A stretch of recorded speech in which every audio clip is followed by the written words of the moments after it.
Seja bem-vindo ao Ágora Podcast. Aqui estamos com o professor Giovanni. Esse podcast foi elaborado com o IF de Humanas do primeiro ano, junto com a professora Débora de História, com o objetivo de democratizar o conhecimento. Então, Giovanni, você poderia nos contar um pouquinho sobre como se deu, né, o crescimento do Brasil em relevância mundial e como isso afetou, né, na vida da população?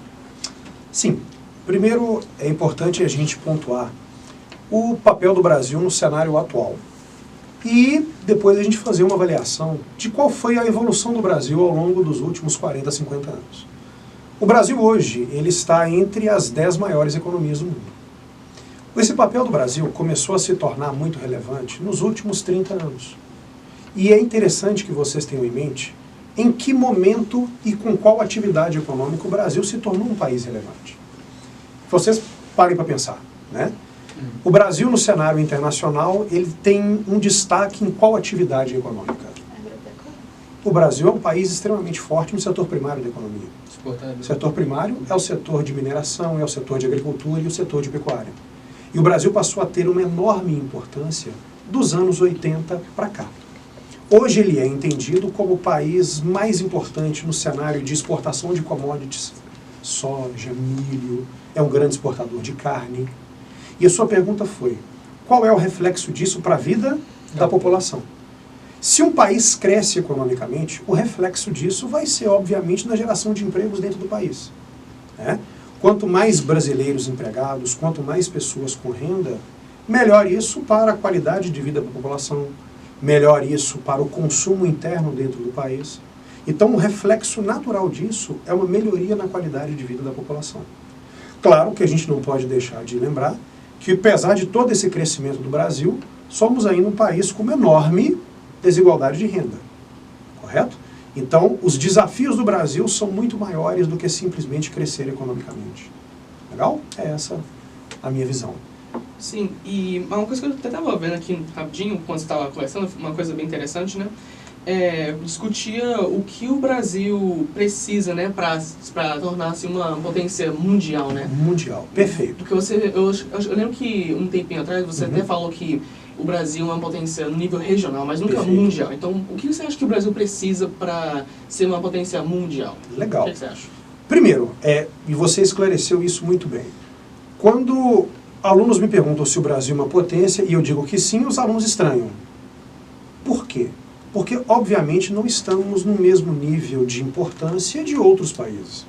Não podemos comparar o Brasil com a China, com os Estados Unidos, com a Alemanha. A Índia, por exemplo. Uma Índia que tem apresentado um crescimento muito grande. Mas é inegável, e você falou, o Brasil é uma potência regional. No contexto latino-americano, o que é a América Latina? Vamos considerar do México para baixo. Para baixo é sul. Né? Vamos lembrar disso. A América Latina são 34 países, se eu não me engano. Desses 34 países, inegavelmente, o Brasil é o país mais importante. Ele é o de maior população, ele é o de maior território, ele é o de maior economia, ele é o de maior... Ele não é o de maior IDH. Por que a sua pergunta ela é fantástica? Eu acabei de responder na primeira pergunta que um dos grandes desafios do Brasil é a sua desigualdade. Ou seja, o Brasil é um país que ele alcançou um crescimento e um poderio econômico significativo na América Latina. Mas ele não está nem perto de ser dos melhores IDHs. Ou seja, nós conseguimos crescimento, mas não conseguimos proporcionar para a nossa população qualidade de vida. Mas a sua pergunta foi, por que falta para o Brasil se transformar numa potência regional? De potência mundial. Sim. O Brasil precisa ter maior relevância no cenário internacional. O que é ter maior relevância? Quando nós temos no mundo gravíssimos problemas, geralmente procura-se a solução com aqueles países que são considerados as grandes potências. O Brasil ainda não tem esse peso. Mas ele está indo atrás desse peso? Sim. Né? Alguns dizem que para você se tornar uma grande potência mundial, você precisa ter poder econômico. O Brasil está entre as 10 maiores economias do mundo. Você precisa ter uma relevância política, e o Brasil é um país bastante respeitado no cenário político internacional, é um dos membros fundadores das Nações Unidas, inclusive é o país com o primeiro direito de fala nas reuniões da Assembleia Geral da ONU. Dizem que o país precisa ter poderio militar. E isso é algo bastante questionável, né? Porque temos países europeus, por exemplo, que são grandes potências no cenário internacional, mas não necessariamente se impõem pela força das armas. Talvez o poder... Sim, é claro. Talvez o poder bélico, talvez é uma razão por qual o Brasil não é uma grande potência mundial ainda? É uma das razões. Muitos países se impõem no cenário internacional pelo poder das armas, né? Pelo fato de terem bomba nuclear, por exemplo. Né? E, assim, você acha que como meio do Brasil, um dos meios que o Brasil está tentando para se tornar uma grande potência, principalmente no sentido militar, seria participar de diversas missões da ONU? Sim. Enviar seus soldados? Sim. É aquilo que eu disse. disse. Como aquela do Haiti? Perfeito. Uma das estratégias que você tem para mostrar a sua relevância no cenário internacional é você participar de eventos importantes. Uma das estratégias, participar de missões de paz, como foi a do Haiti dos anos 2000, onde o Brasil se voluntariou para liderar as tropas da ONU, né, a missão de paz dentro do Haiti.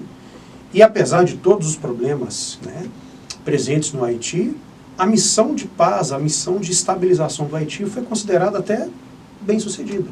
A atuação do Brasil, apesar de problemas, isso é normal, ela foi considerada muito bem quista no cenário internacional. Então, é uma estratégia. Participar de acontecimentos importantes do cenário internacional. E creio eu que uma das maneiras que o Brasil está, um dos meios para se tornar uma grande potência mundial, é ganhando relevância no bloco econômico do Mercosul. Perfeito. Além de outros acordos, como o BRICS e o G20. Sim. Você poderia explicar o que seriam esses blocos econômicos e o... Primeiro, é importante entender o que são os blocos econômicos. Um conceito que eu acho muito simples de blocos econômicos. Os blocos econômicos são associações de países, né, cujo principal objetivo é intensificar as relações comerciais entre os países. Imaginemos que cada um de nós aqui representa um país. E nós decidimos criar um bloco econômico de 5 países, correto? O objetivo inicial de um bloco econômico, aumentarmos as relações comerciais entre nós. Como que se aumenta as relações comerciais? Diminuindo impostos, extinguindo os impostos, que é o que caracteriza uma zona de livre comércio. E alguns blocos econômicos, por exemplo, a União Europeia, eles vão num nível de integração muito maior, porque a União Europeia não simplesmente permite a livre circulação de mercadorias. Ela permite livre circulação de pessoas, permite livre circulação de investimentos, livre circulação de serviços. O Mercosul, que é o bloco que o Brasil hoje faz parte, e é um dos seus fundadores, ele vive um dos piores momentos da sua história.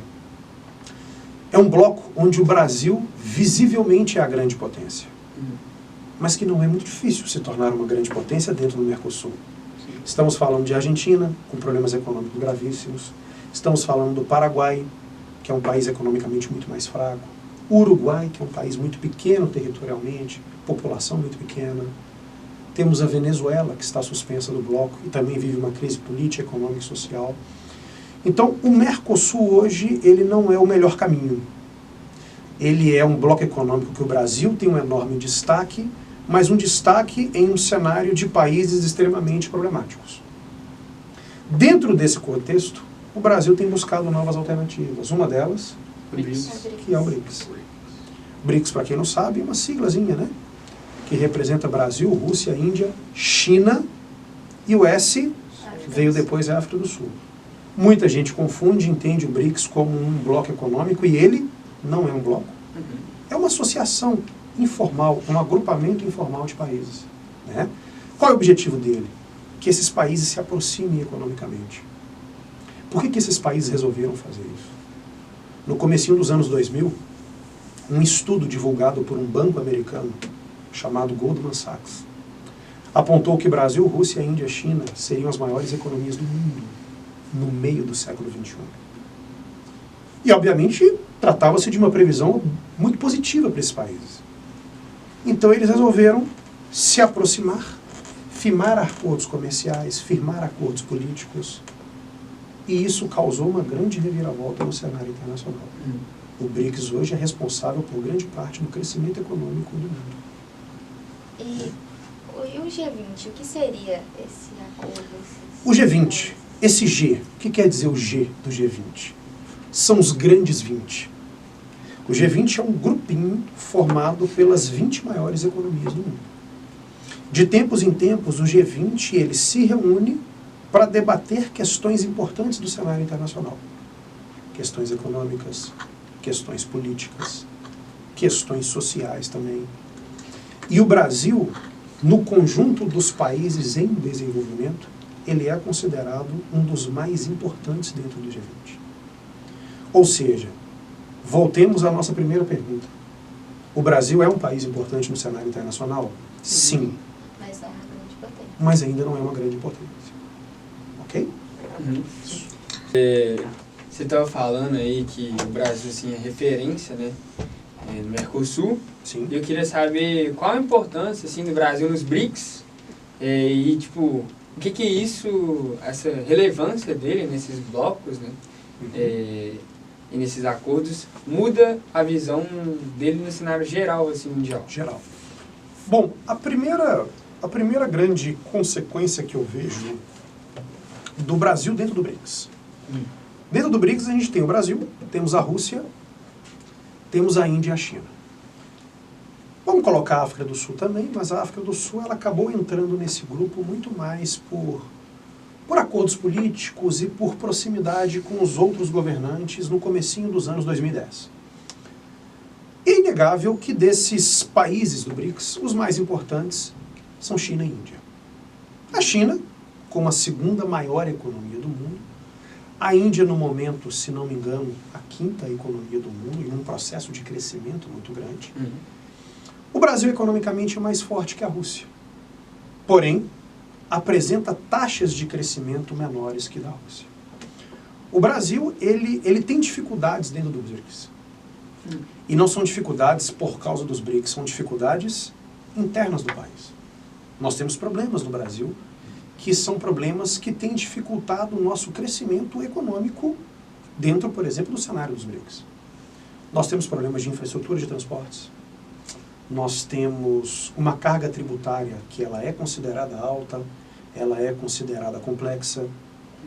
Inclusive, esse ano tivemos uma reforma tributária, mas é importante que a gente dê tempo ao tempo, para esperarmos se realmente essas mudanças tributárias no Brasil surtirão um efeito positivo, para que o Brasil possa se tornar um país mais competitivo no cenário internacional.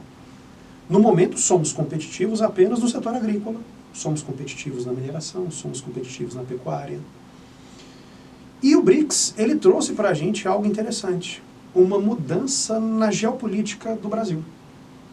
Até alguns anos atrás, o nosso maior parceiro comercial, o nosso grande parceiro comercial era os Estados Unidos. E já há algum tempo, o nosso principal parceiro comercial é a China.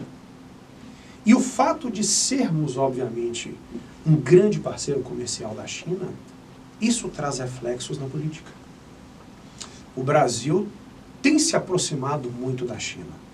E essa aproximação incomoda demais os Estados Unidos, que sempre exerceram uma enorme influência sobre o nosso país, obviamente ainda exercem. Mas o Brasil tem sido prático. Se atualmente o nosso maior parceiro comercial é a China, temos que ter uma política também mais inclinada para os chineses. Não necessariamente quer dizer que concordemos com tudo que os chineses fazem. Sim, não é isso? Mas até porque também não concordamos com tudo que os americanos fazem. Né? Temos em comum com a China o interesse comercial. Temos em divergência com a China os valores democráticos. Somos uma democracia ainda em consolidação e a China está muito longe disso. Né? Os Estados Unidos é uma democracia, temos isso em comum. Mas sabemos bem que os Estados Unidos também apoia várias ditaduras. Né? E apoia várias ditaduras por qual motivo? Comercial, econômico. Se os Estados Unidos coloca muitas vezes um interesse econômico em primeiro lugar, o que nos impede de fazer isso? Né? Giovanni, e você falou, né, que o Brasil ele tem mais políticas voltadas para a China como forma de se aproximar comercialmente. Uma Sim. dessas políticas seria igual a troca, assim, a não utilização mais do dólar como moeda de transação entre as relações Brasil Boa. e China? Uma das coisas interessantes que tem acontecido no cenário internacional são as discussões sobre o dólar como moeda de troca internacional. Desde a Segunda Guerra que nós acompanhamos, qualquer troca internacional ela é feita em dólar. Todo país busca ter uma grande reserva de dólar para poder financiar suas importações, poder pagar a sua dívida externa. E uma das discussões mais interessantes hoje dentro do BRICS é por que usar o dólar? Afinal de contas, não existe nenhuma obrigatoriedade de se usar o dólar como moeda de troca internacional. Se houvesse essa obrigatoriedade, a União Europeia não teria criado o euro, que é a moeda de troca entre os países europeus. Então, já há algum tempo, Brasil, Rússia, Índia e China discutem a possibilidade de uma nova moeda em relação ao dólar. E isso, obviamente, causa um grande estresse e uma grande preocupação, novamente, Aos aos Estados Unidos. Ou seja, nós estamos tendo a oportunidade, pessoal, de acompanharmos uma grande mudança no cenário geopolítico internacional. Envolve política, envolve relações entre países, envolve economia. Mas, obviamente, nada é feito da noite para o dia. São discussões importantes, mas deixar o dólar do lado para usar outra moeda é uma discussão que ainda precisa amadurecer. Né? Mas o importante é que essa discussão seja feita. Você comentou, né, que o Mercosul não possui tanta relevância atualmente por conta da crise que enfrenta. Então, você acha que a relevância que o Brasil tem nesse bloco tem algum impacto na geopolítica mundial, tipo assim, na visão que os outros países têm do Brasil ou não? Sim, o fato do Mercosul ser hoje um bloco fraco, é um bloco em crise, eu acho que é uma crise que dificilmente ela vai passar. Até porque vivemos hoje um distanciamento político entre os dois principais países do Mercosul. Brasil e Argentina. Isso. Né? São países que politicamente divergem. Temos no Brasil um governo de esquerda, enquanto na Argentina temos um governo de extrema-direita. Obviamente, questões políticas não necessariamente afetam questões comerciais, questões econômicas. Mas divergências políticas também não ajudam a melhorar esse cenário.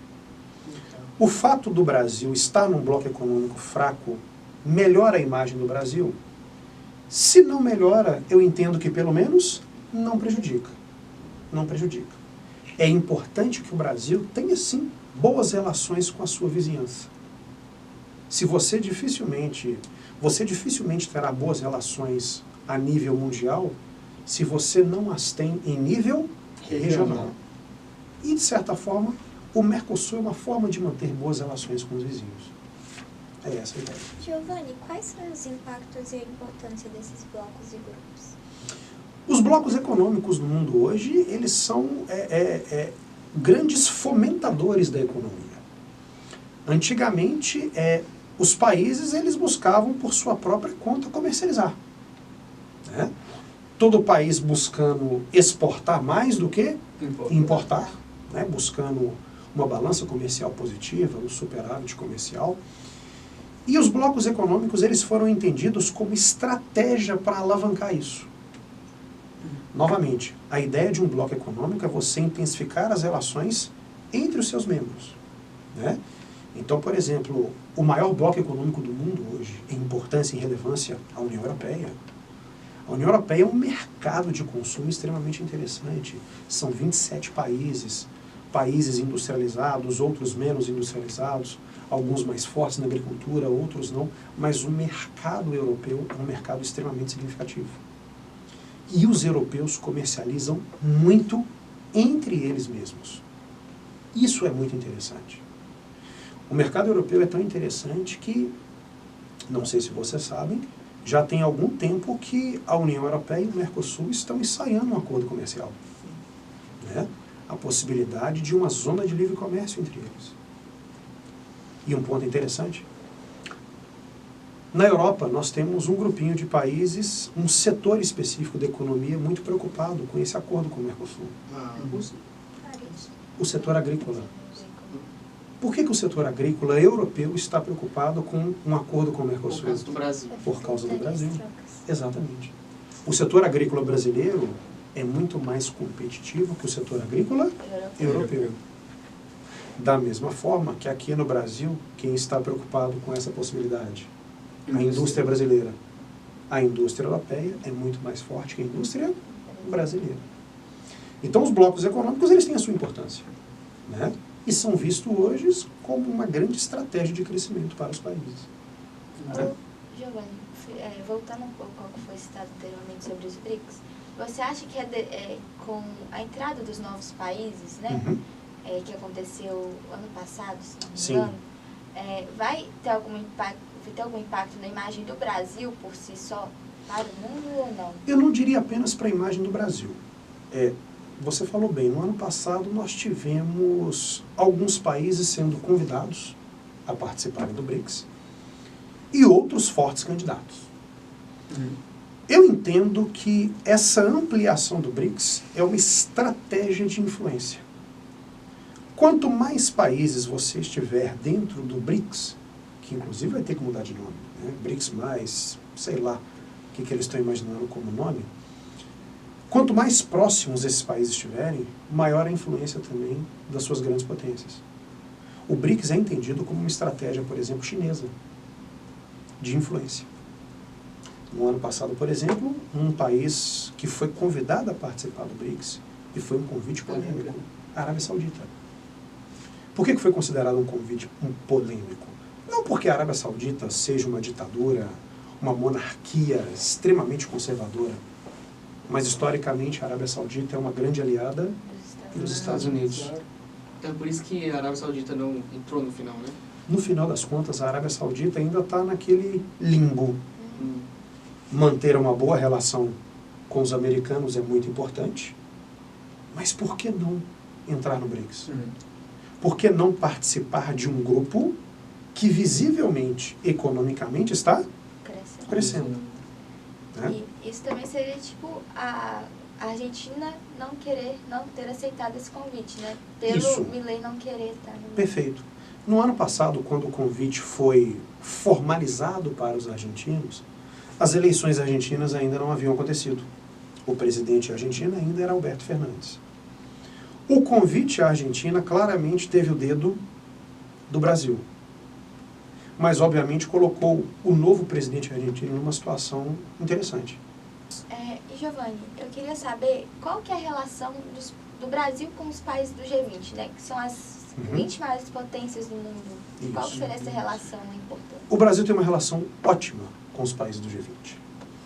Eu sempre digo que o Brasil, é difícil você apontar quais países são inimigos do Brasil.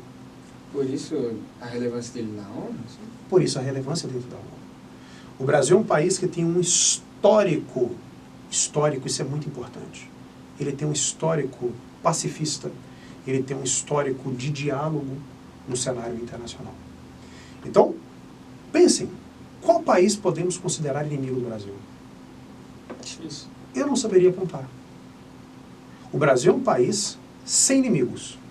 Obviamente, o fato de não sermos um país com inimigos não quer dizer que sejamos amigos de todos. Mas o Brasil é um país que preserva boas relações internacionais.